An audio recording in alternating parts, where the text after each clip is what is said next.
जमीया वअक़ामहु यौमल क़यामति लिलमुज़निबीन अलमुतलव्विसीन अलख़त्ताईन अलहालिकीन शफ़ीआ फ़सल्लल्लाहु तआला वसल्लम व बारक वसल्लम व अला कुल्लि मन हुवा महबूबुन व मरदियुन लदैहि सलातन तबक़ा व तदूमु बिदवामिल मलिकिल हय्यिल क़य्यूम अशहदु अल्ला इलाहा इल्लल्लाह वहदहु ला शरीक लह व अशहदु अन्ना सय्यदना मौलाना व मलजाना मुहम्मदन अब्दुहु व रसूलुहु बिल हुदा व दीनिल हक़्क़ अरसला अम्मा बाद फ़ऊज़ु बिल्लाहि मिनश शैतानिर रजीम बिस्मिल्लाहिर रहमानिर रहीम या अय्युहल्लज़ीना आमनुत्तक़ुल्लाह व कूनू मअस सादिक़ीन सदक़ल्लाहु मौलाना अज़ीम व सदक़ रसूलुहुन नबियुल अमीनुल करीम व नहनु अला ज़ालिका लमिनश शाहिदीन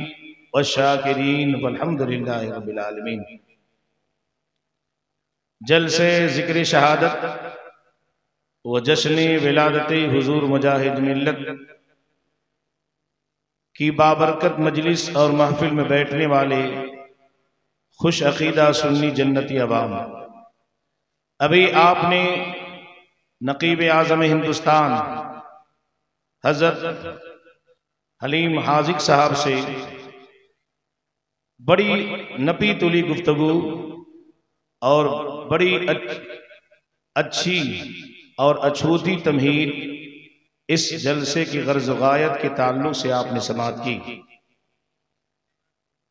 हलीम हाजिक उस नकीब का नाम है जो नकीबी नहीं है बल्कि नकीब गर है, जिनकी बारगाह में जानुए अदब तह करके न जाने कितने लोग हिंदुस्तान में नकाबत की धूम मचाते हैं। उसी अजीम शख्सियत का नाम जनाब हलीम हाजिक है और ये सच्चाई और हकीकत है कि हलीम हाजिक नकीब तो है ही है, बारगाह मुजाहिद मिल्लत के दरबारी नकीब है। और बारगाह मुजाहिद मिल्लत का दरबारी नकीब हर शख्स नहीं होता है, वही होता है जिसे सरकार मुजाहिद मिल्लत चुन लिया करते हैं, वही बारगाह मुजाहिद मिल्लत का दरबारी नकीब होता है।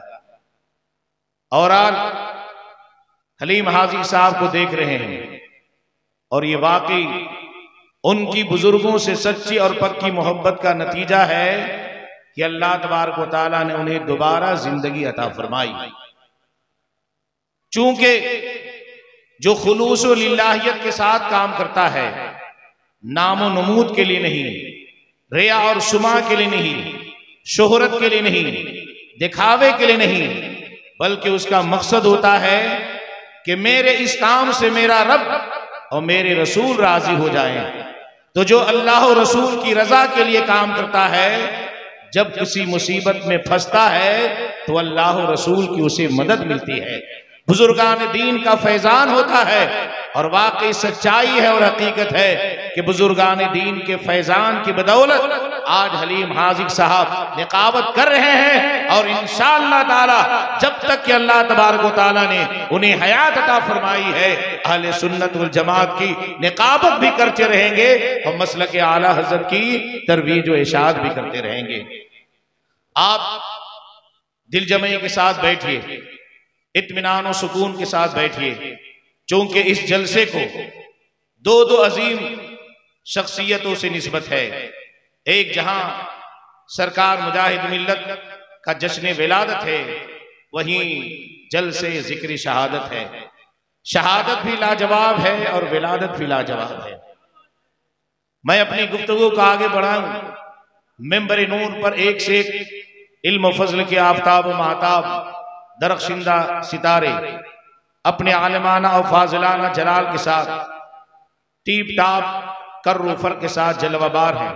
बारगाह मुजाहिद मिल्लत का एक खादिम थोड़ी देर के लिए आपके रूबरू हाजिर आया। अल्लाह से दुआ है कि अल्लाह हमें हक बोलने की तौफीक अता फरमाए और आप सबों को हक सुन करके उस पर अमल करने की तौफीक रफीक अता फरमाए। अरे आमीन तो बोलिए। हक सुनना भी है और हक पर अमल करना ही है, और यही इंसान का मतमे नजर होना चाहिए। वरना जलसे में आए सुन लिए और फिर अमल ना किए तो वो सुनना फायदा मंद नहीं होता।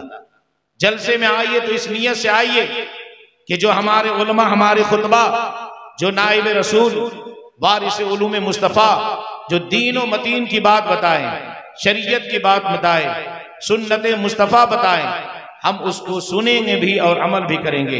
ये इरादा लेकर के अगर आप यहाँ आए हैं तो मेरा ज़मीर कहता है, मेरा विजदान कहता है, मेरा ईज़ान कहता है कि आपका बैठना भी सवाब, आपका सुनना भी सवाब है, और आप अपने घर जाएंगे तो अल्लाह आपके घर में रहमतो अनवार की बरसात बरसाएगा। कहिए सुभान अल्लाह। इसलिए जलसे में आइए तो इरादे लेकर के आइए कि दीन की बात, शरीयत की बात जो बताई जाएगी हम सुन करके उस पर अमल करेंगे। मैं अपनी गुफ्तगू को आगे बढ़ाऊं इससे पहले इंतहाई मोहब्बत व अकीदत के साथ सबसे पहले भीख लेने वाले आका व दाता, दोनों जहां के मालिक व मुख्तार, आफताब रिसालत, महताब नबुवत, शमे बज़्म हिदायत, मुस्तफ़ा जान रहमत, कासिम नेमत, साहिब शरीयत, प्यारे आका जनाब पाक मोहम्मद रसूलुल्लाह सल्लल्लाहु अलैहि वसल्लम की बारगाह अज़मत में जी लगाकर बावाज़ बुलंद दुरूद शरीफ का नजराना पेश करें। पढ़िए झूम करके दुरूद शरीफ। अल्लाहुम्मा सल्ली अला सय्यदना मौलाना मुहम्मदिन मादनिल जूद वल करम व आलिहि व सहबिहि बारिक वसल्लम सल्लु अलैहि सलातु व सलामुन अलैका या रसूल अल्लाह। हम नबी के गुलाम हैं, नबी पर दुरूद पढ़ते हैं और पढ़ते रहेंगे, पढ़ते हैं, पढ़ते रहेंगे। इसलिए कि शायर कहता है, आवाज हो बुलंद दुरूदो सलाम की, आवाज हो बुलंद दुरूदो सलाम की, यारो है महफिल, यारो आवाज हो बुलंद दुरूदो सलाम की, महफिल है यारो सीरते खैरुल अनाम की। अल्लाह का वजीफा है और कुदसियों का भी क्या शान है रसूल अलैहि सलाम की। तो नबी का जब जिक्र पाक हो, नबी का जब जिक्र हो, प्यारा नाम आ जाए तो अकीदत से दुरूद पढ़ा करेंगे। तो जो नबी पर कसरत से दुरूद पढ़ता है, किताबों में आता है, हमारे और आपके आका रसूल करीम सल्लल्लाहु अलैहि वसल्लम इरशाद फरमाते हैं, अक्सरुहुम अलैहि सलातन अक़रबुहुम मंज़िलतन औ कमा क़ाल। कहिए सुभान अल्लाह। हमारे आका फरमाते हैं, ऐ मेरे गुलामों, जो दुनिया में मुझ पर कसरत से दुरूद पेश करेगा, जो दुनिया में मुझ पर कसरत से दुरूद पढ़ेगा, कल क़यामत के दिन मर्तबे में मुझसे करीब हो जाएगा, मंजिल में मुझसे करीब हो जाएगा। गोया नबी ने हम गुलामों को ये पैगाम दे दिया कि ऐ नबी के वफादारों, ऐ नबी का कलमा पढ़ने वालों, ऐ नबी से मोहब्बत करने वाले, ऐ नबी के आशिकों, ऐ नबी के फदाकारों, तुम चाहते हो कि क़यामत के दिन नबी के करीब रहो, करीब से करीब रहना चाहते हो तो दुनिया में नबी पर कसरत से दुरूद पढ़ोगे तो फरमाने मुस्तफ़ा है कि मरने के बाद क़यामत के दिन जहां तुम्हारे नबी होंगे, नबी के तुम्हें करीब हो जाओगे, करीब से करीब हो जाओगे, और करीब उसी वक्त होगे जब नबी पर कसरत से दुरूद सलाम पेश करोगे। इसलिए जो आशिक होता है उसके दिल की यही तमन्ना होती है कि मैं सो जाऊं या मुस्तफ़ा कहते कहते, खुले आंखें सल्ले अला कहते कहते। मैंने जिस आयत करीमा की तिलावत का शरफ हासिल किया, कुरान शरीफ की 11वीं पारा सूरह तौबा की आयत करीमा है, आयत तैयबा है। खल्लाक़ दो आलम का इरशाद है, या अय्युहल्लज़ीना आमनु तक़ुल्लाह व कूनू मअस सादिक़ीन, जिसका सीधा साधा तर्जमा है, ऐ ईमान वालो अल्लाह से डरो और सच्चों के साथ रहो। कहिए सुभान अल्लाह। अल्लाह ने अपने बंदों को डरने का हुक्म दिया और इस बात का हुक्म दिया कि मेरे बंदो, तुम अगर दुनिया में चाहते हो तुम्हारा ईमान अकीदा बचा रहे, तुम्हारे ईमान अकीदे की हिफाजत हो, तुम्हारा ईमान अकीदा सही सालिम रहे, तो अल्लाह ने अपने बंदों को हुक्म दिया कि पहले तुम पर लाजिम जरूरी है कि मेरा खौफ तुम्हारे अंदर होना चाहिए, मेरा डर तुम्हारे अंदर होना चाहिए। फिर तुम अपने ईमान की हिफाजत चाहते हो, अपने ईमान का तहफ़्फ़ुज़ चाहते हो, अपने ईमान की सालमियत चाहते हो, अपने ईमान की बका चाहते हो, तो अल्लाह फरमाता है मेरा खौफ तुम्हारे दिल में रहेगा और मेरे जो सच्चे बंदे हैं, जो मेरे नेक बंदे हैं, जो मेरे अच्छे बंदे हैं, जो मेरे सालेहीन हैं, जो मुझसे करीब हैं, उनके दामन से वाबिस्ता रहोगे, ईमान बचा भी रहेगा, अकीदा भी बचा रहेगा। आज जिसकी बारगाह में हम हाजिर है, जिसकी महफिल में हाजिर है, जिसकी मोहब्बत में हमने जलसे जिक्र शहादत का इनेकाद किया, जिसकी मोहब्बत में हमने जश्न विलादत का इनेकाद किया, ये सालेहीन में से हैं, ये अल्लाह के वो नेक बंदे हैं, वो सच्चे बंदे हैं कि इनके दामन से वाबस्ता रहोगे, मुजाहिद मिल्लत के दामन से वाबस्ता रहोगे, इमाम हुसैन के दामन के वाबस्ता रहोगे, ईमान भी बचा रहेगा, अकीदा भी बचा रहेगा। हुसैनी बन के रहोगे तो दुनिया में गुलाम मुस्तफा कहलाओगे, हुसैनी बन के रहोगे तो नबी के वफादार कहलाओगे, हुसैनी बन के रहोगे तो मसलक आला हजरत पर चलते रहोगे, हुसैनी बन के रहोगे तो बुजुर्गों के बारगाह के अकीदत केश रहोगे, नबी के वफादार रहोगे तो दुनिया में भी तुम्हारा बेड़ा पार है, कब्र में तुम्हारी मंजिल आसान है, मैदान महशर में तुम्हारे लिए रसूल की शफाअत है। क्या इसलिए बुजुर्गान दीन से सच्ची और पक्की मोहब्बत रखिए। इमाम हुसैन की मोहब्बत हमारे दिलों में है, सरकार मुजाहिद मिल्लत की हमारे दिलों में मोहब्बत है, अल्लाह के नेक बंदों की मोहब्बत है और होनी भी चाहिए। इसलिए कि सरकार मुजाहिद मिल्लत किस शख्सियत का नाम, सरकार मुजाहिद मिल्लत उस शख्सियत का नाम जो जमींदार घराने से ताल्लुक रखते थे, जमींदार घराने से उनका ताल्लुक था, एक बड़े जमींदार के बेटे थे, लेकिन सरकार मुजाहिद मिल्लत ने कभी जमीन को नहीं देखा, कभी रुपये पैसे को नहीं देखा, खेती बाड़ी को नहीं देखा, बल्कि सरकार मुजाहिद मिल्लत का नजरिया यह था कि दीन की खिदमत करो, मसलक आला हज़रत की तरवीज व इशाअत करो। आपने उलमा भी सुना होगा कि सरकार मुजाहिद मिल्लत दीन की खिदमत के लिए कभी रेल में होते तो कभी जेल में होते। सरकार मुजाहिद मिल्लत हक की उस आवाज का नाम था कि वो आवाज दबना नहीं जानते थे। सरकार मुजाहिद मिल्लत किसी के आगे झुकना नहीं जानते हैं, इसलिए कि जो इंसान अपनी पेशानी को अपने रब की बारगाह में झुका देता है वो किसी और के आगे नहीं झुकता है, जो उसे झुकाना चाहता है वो झुक जाता है। सरकार मुजाहिद मिल्लत बुलंदो बाला हो जाते हैं। इसलिए अगर हम अपने रब के आगे झुकते हैं, हमारी पेशानी अपने रब की बारगाह में खम हो जाती है, जो परवरदिगार आलम का हो जाता है, जो खुदा का हो जाता है, खुदा की खुदाई उसी की हो जाती है। इसलिए तो किसी शायर ने सरकार मुजाहिद मिल्लत के बारे में फरमाया, वकार अहले शरीयत मुजाहिद मिल्लत, कहिए सुभान अल्लाह, वकार अहले शरीयत मुजाहिद मिल्लत, बहारे बागे तरीकत मुजाहिद मिल्लत, बहारे बागे तरीकत मुजाहिद मिल्लत, अमीने राज़े हकीकत मुजाहिद मिल्लत, अमीने राज़े हकीकत मुजाहिद मिल्लत, चिरागे बज़्म विलायत मुजाहिद मिल्लत, चिरागे बज़्म विलायत मुजाहिद मिल्लत, न आ सकी कभी पाए सिबात में लग़ज़िश, न आ सकी कभी पाए सिबात में लग़ज़िश, बना की थी तेरी हिम्मत मुजाहिद मिल्लत। हमारे और आपके पैर फिसल जाते हैं, हुकूमत की ताकत को देख करके फिसल जाते हैं, फौज की ताकत को देख कर फिसल जाते हैं, लेकिन मुजाहिद मिल्लत हक की उस आवाज का नाम था कि उनके पाए सिबात को फिसलाने की लोगों ने कोशिश किया, लेकिन मुजाहिद मिल्लत उस आवाज का नाम था कि सदाए हक किसी सूरत में दब नहीं सकती, न दब सकेंगे, खुदाई आवाज है हम लोग। मुजाहिद मिल्लत उस खुदाई आवाज का नाम था, दबना नहीं जानते थे, झुकना नहीं जानते थे। मुजाहिद मिल्लत को झुकाने वाले झुक जाते हैं, लेकिन मुजाहिद मिल्लत को अल्लाह ने बुलंदी अता फरमाई। इसलिए मुजाहिद मिल्लत से मोहब्बत करते हो, बुजुर्गान दीन से मोहब्बत करते हो, इमाम आली मकाम से मोहब्बत करते हो, इसलिए तो उनके नाम की महफिल सजाए हैं, उनकी मोहब्बत में बैठे हैं। इमाम हुसैन ये नवासे रसूल है, इमाम हुसैन शहजादे रसूल है, इमाम हुसैन फरजंदे बतूल है, इमाम हुसैन अली के नूर ऐन है, इमाम हुसैन हसन मुस्तफा के बिरादर है, इमाम हुसैन ज़ैनुल आबिदीन के वालिद माजिद है, इमाम हुसैन कश्ती मिल्लत के गेवनहारे हैं, जो हुसैन के दामन से वाबिस्ता हो जाता है और जिसके अंदर रंगे हुसैनी पैदा हो जाता है, वो झुकता नहीं है, ज़माने को झुका देता है और हुसैनी परचम लेकर के आगे बढ़ता नजर आता है।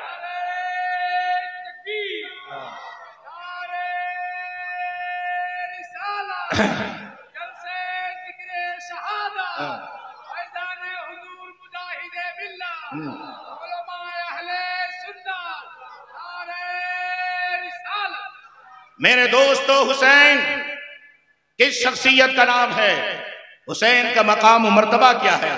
तो शायर कहता है, कौनैन में बुलंद है रुतबा हुसैन का, कहिए तो सुभान अल्लाह। हुसैनी रंग पैदा करिए। हुसैन की मोहब्बत में अगर हमने सुभान अल्लाह कह दिया, अल्लाह की पाकी बयान की, अल्लाह की तकदीस बयान किया, इस जबान से अल्लाह के हमने तकदीस और पाकी बयान की है। किताबों में आता है जिस जबान से इंसान अल्लाह की पाकी बयान करता है, अल्लाह उस जबान को भी पाक करता है, उसके वजूद को भी पाक कर देता है और उसकी नस्लों को भी पाक कर देता है। कौनैन में बुलंद है रुतबा हुसैन का, फर्शे जमीन से अर्श तक शोहरा हुसैन का। कौनैन में बुलंद है रुतबा हुसैन का, फर्शे जमीन से अर्श तक शोहरा हुसैन का। बेमिसल है जहान में कुंबा हुसैन का, बेमिसल है जहान में कुंबा हुसैन का। सुल्तान दो जहान है नाना हुसैन का। हुसैन के जैसा किसी का कुंबा नहीं, हुसैन के जैसा किसी का खानदान नहीं, हुसैन के जैसे किसी की अशीरत नहीं है।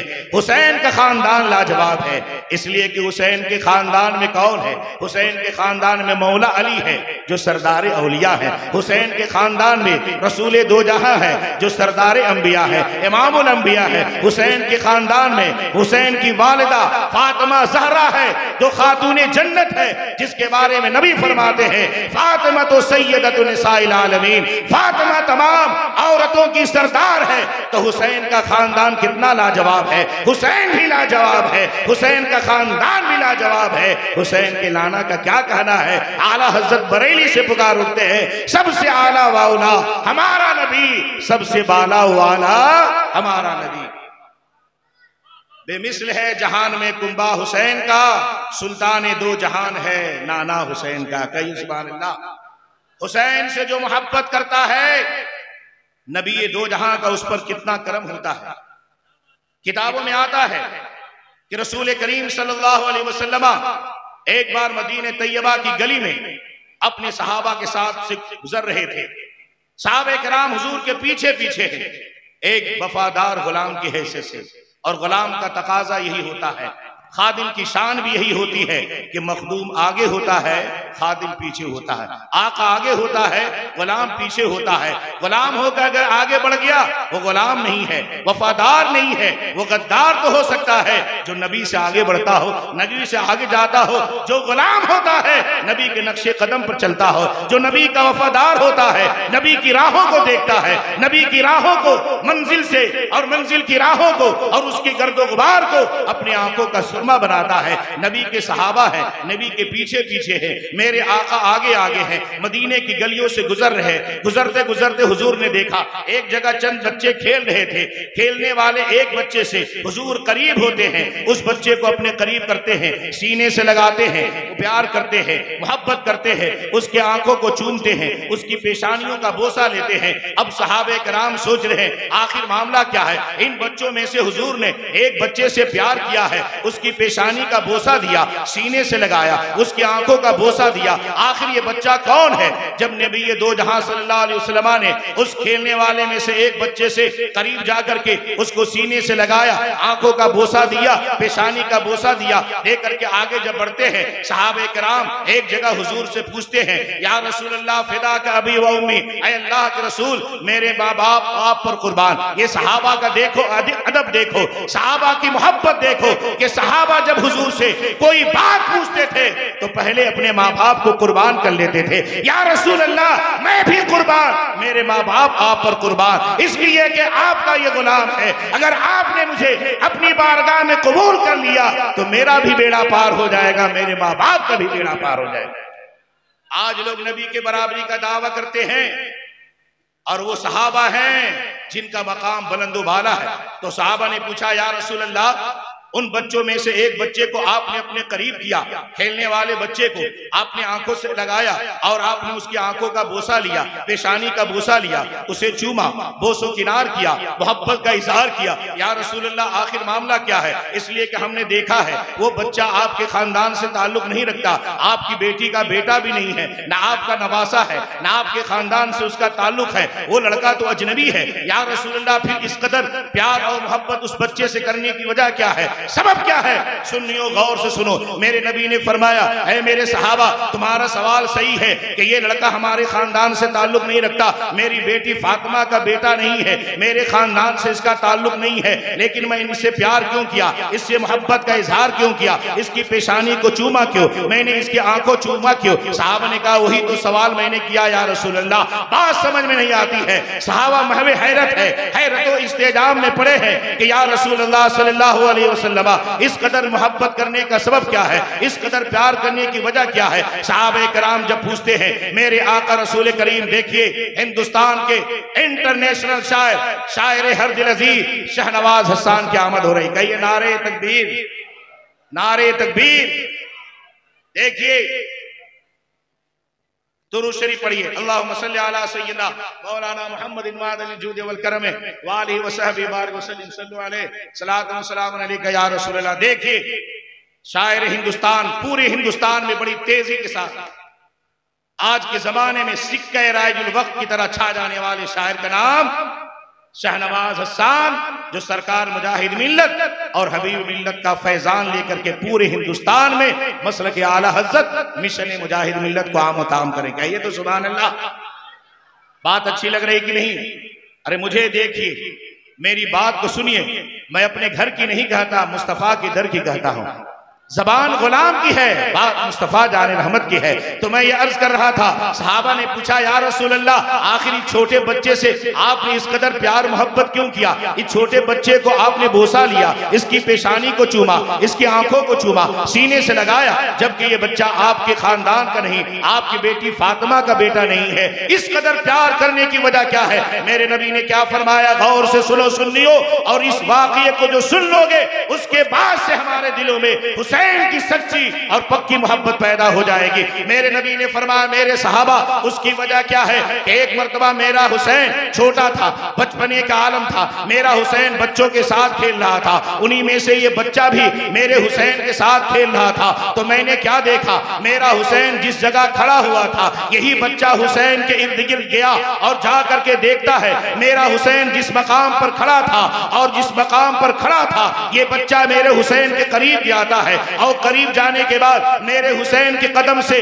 जो मिट्टी लगी हुई थी, उस मिट्टी को उठाता है ये बच्चा, अपनी आंखों से लगाता है, उस मिट्टी का बोसा लेता है। मैं समझ गया कि इस बच्चे को मेरे हुसैन से मोहब्बत है, और जो मेरे हुसैन से मोहब्बत रखता है, हुसैन का नाना उससे मोहब्बत करता है। अरे मेरे साहबा सुनो सुनो, सिर्फ यही जन्नती नहीं, बल्कि जब तक कि मैं इसके माँ बाप को और इसको जन्नत में पकड़ करके नहीं ले जाऊंगा, तुम्हारा नबी उस वक्त तक जन्नत में नहीं जाएगा।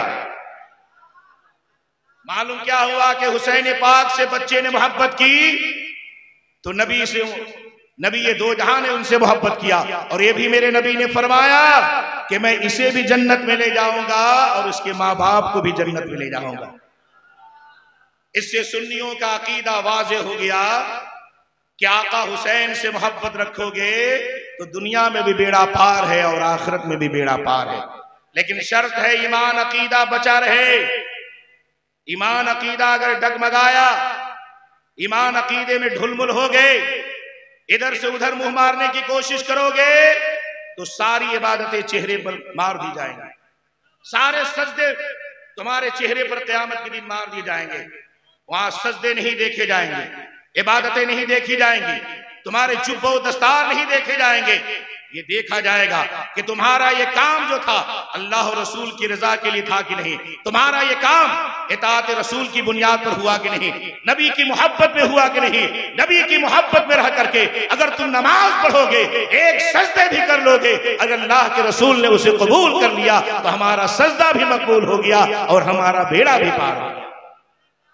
इसलिए इमाम हुसैन से मोहब्बत रखो।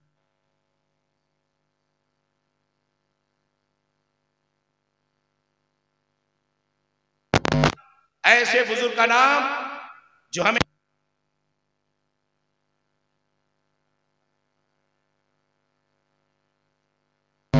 तवाज़ु और इंकिसारी में कहते थे, वरना उनके पास ऐसी दौलत थी और वो इख्तियार रब ने दिया था कि अगर ठोकर मार दे तो इंसान की तकदीर सुधर जाती है, अगर किसी के लिए दुआ कर दे तो जर्रा हो तो आफताब हो जाता है, कतरा हो तो दरिया हो जाता है। अगर कुछ भी ना हो, सरकार मुजाहिद मिल्लत की दुआ से जमाने में मुमताज हो जाया करते।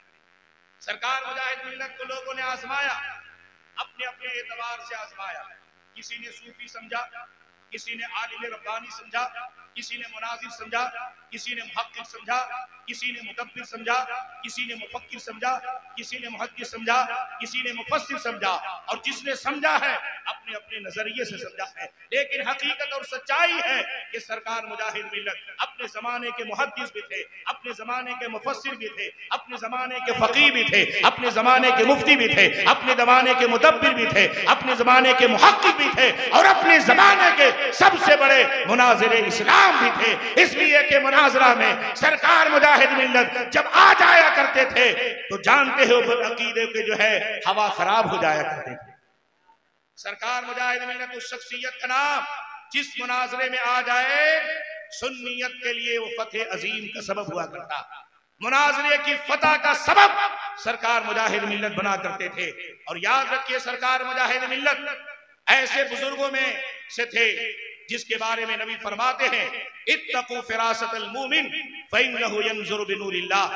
मोमिन की फरासत ईमानी से डरा करो, इसलिए कि वो नूर इलाही से देखता है। हम और आप देखते हैं तो अपने माथे की आंखों से देखते हैं, जिसे नूरे बसारत कहा जाता है। तो हमारा देखना महदूद होता है, हमारा देखना लिमिटेड होता है। लेकिन अल्लाह का वली जो देखता है माथे की आंखों से नहीं देखता है, नूरे बसीरत से देखता है, जाहिरी आंख से देख करके बातिन को देखता है। और ऐसा देखता है कि जमीन के ऊपर चलता है, कब्र में मुर्दे को क्या होता है अल्लाह का वली बता देता है। अल्लाह का वली जब देखता है तो ये भी देखता है कि इस औरत के पेट में बच्चा है या बच्ची है, उसको भी बता देता है। अल्लाह का वली जिस रास्ते से गुजरता है पेशानियों को देख करके बता लेता है कि इंसान ने एक वक्त है या बदबख्त है। अल्लाह का वली अगर कोई बिस्तर पर बीमार होता है उसकी बीमारी को भी पहचान लेता है कि इसको बीमारी किस सबब से है और इसकी बीमारी का इलाज क्या है। ये तो सुभान अल्लाह।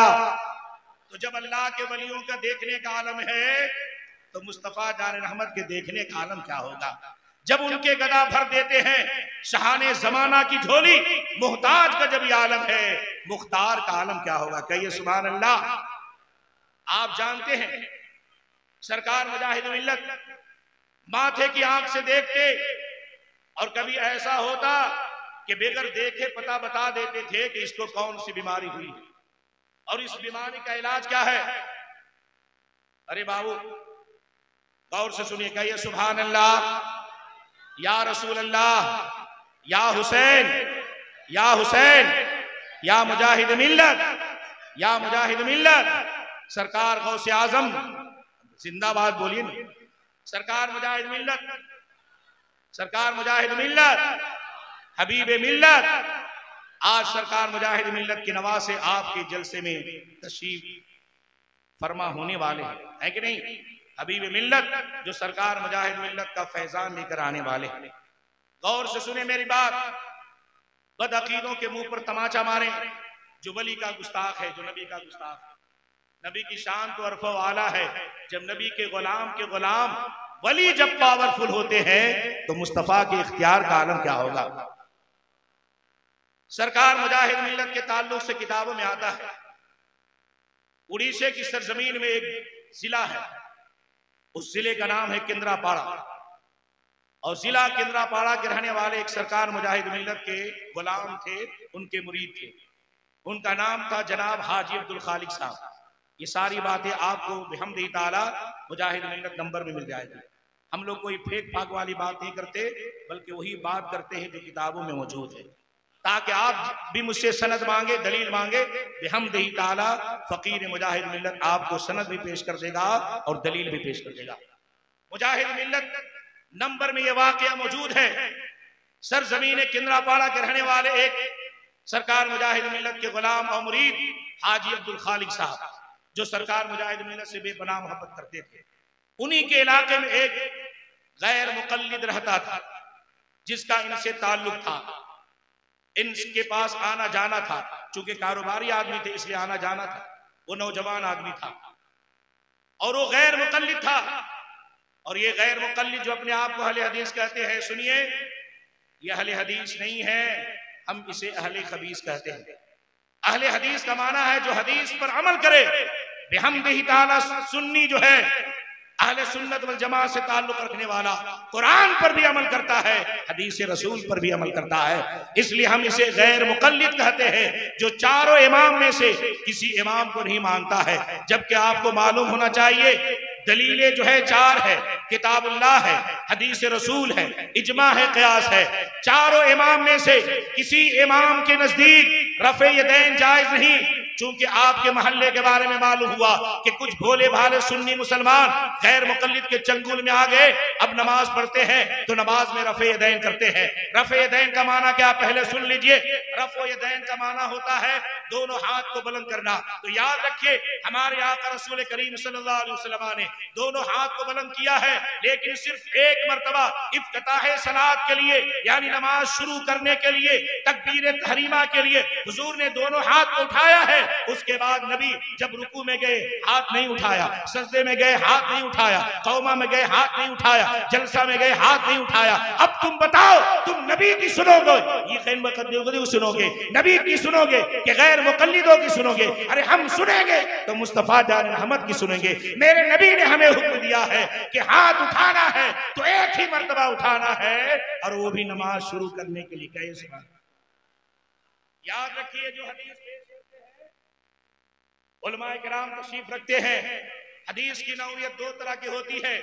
एक हदीस ज़ईफ है और एक हदीस सही है। जो हदीस ये पेश करते हैं जिसमें यह कि हुजूर ने रफ़े यदैन किया, रुकू में गए तो हाथ उठाया, रुकू से उठा तो हाथ उठाया, सजदे में गए तो हाथ उठाया, ये हदीस ज़ईफ है। और दूसरी बात है हुजूर ने किया है तो इब्तिदाई इस्लाम में, जब इस्लाम का इब्तिदाई ज़माना था, आगाज़ इस्लाम का ज़माना था, इस्लाम के स्टार्ट होने का ज़माना था, उस वक्त हुजूर ने किया था। उसकी कुछ और हिकमत थी, लेकिन आखिरी वक्त हुजूर का अमल शरीफ यही रहा कि हुजूर ने हाथ को उठाया है तो एक ही मर्तबा उठाया है, वो भी नमाज शुरू करने के लिए। अब सुन्नियों के लिए हुजूर का कौल भी दलील है, फेल भी दलील है, अमल भी दलील है, और ये तीनों का मजमुआ हदीस रसूल। अब बताओ, ये गैर मुकल्लिद जो कहते हैं कि रफ़े यदैन ये हदीस से साबित है, उन्हें बताओ कि हदीस सही से दिखा देंगे तो बारगाह मुजाहिद मिल्लत का ये खादिम उनकी गुलामी करने के लिए तैयार है। मैं चैलेंज दे करके कहता हूँ, मिंबरे नूर से कहता हूँ, हदीस रसूल से वो साबित नहीं कर सकते हैं। और याद रखे हम सुन्नी उस ताल्लुक से बहुत सी हदीसें दिखा सकते हैं, हदीस पेश कर सकते हैं कि हुजूर ने हाथ उठाया है तो सिर्फ एक मर्तबा उठाया है नमाज शुरू करने के लिए, उसके बाद कहीं भी हुजूर ने हाथ को नहीं उठाया है। इसलिए मेरे भोले भाले सुन्नियों, इनके चंगुल में नहीं आना। ये बदअकीदे बोलेंगे मीठी